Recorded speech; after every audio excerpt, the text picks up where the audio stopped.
Hi, welcome to John's Jeep Garage. Today, quick video on changing the wiper blades on your Jeep Wrangler. We're going to use a Jeep Wrangler JKU 2016 to change the blades on. We're using the Trico Force blades. They're the high performance blades. They're 15 inches on both passenger and driver side. It's very quick and easy. And one of the first steps you're going to have to check is what type of arm do you have? And on these Jeeps, you have the U or hook type arm. So just follow us and we'll be done. Thank you for visiting. So we're looking at the Trico Force blades, the 15-inch for this Jeep Wrangler.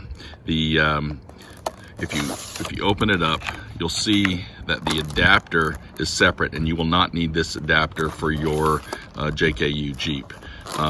When you remove it from the container, you'll basically see that this adapter right here, I don't know if you can see this, but the U-type arm will hook into this very easily, and we'll have a close-up on how we do that. So your instructions will say identify the arm type. Your arm type is that hook or U-type, and you will not need the adapter.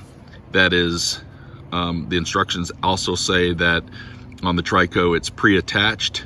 It's actually not pre-attached, it's on the side, and all you're going to need is this specific blade. Okay, let's look at the details. I don't know what type of wiper you originally had on your Jeep, but you want to remove it and get to the arm. And the arm on these Jeeps have the hook or U-type. And we're going to show you how to slot it in to these arms.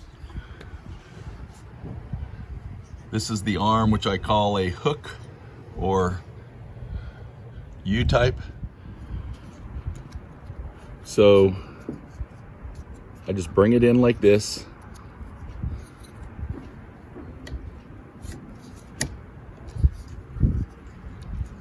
It is now connected.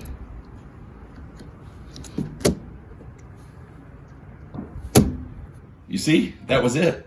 You just take the hook, you have the tab up, slot it in, pull it, make sure it snaps, put it down, you're done. That easy. Again, don't know what your original blades were that you had on there, because people switch and use different brands. But once you remove it, usually it's a little tab with a switch, then you're left with your arm, and you could use these Trico blades. Thank you for watching. Please like and subscribe if this helped. Thank you.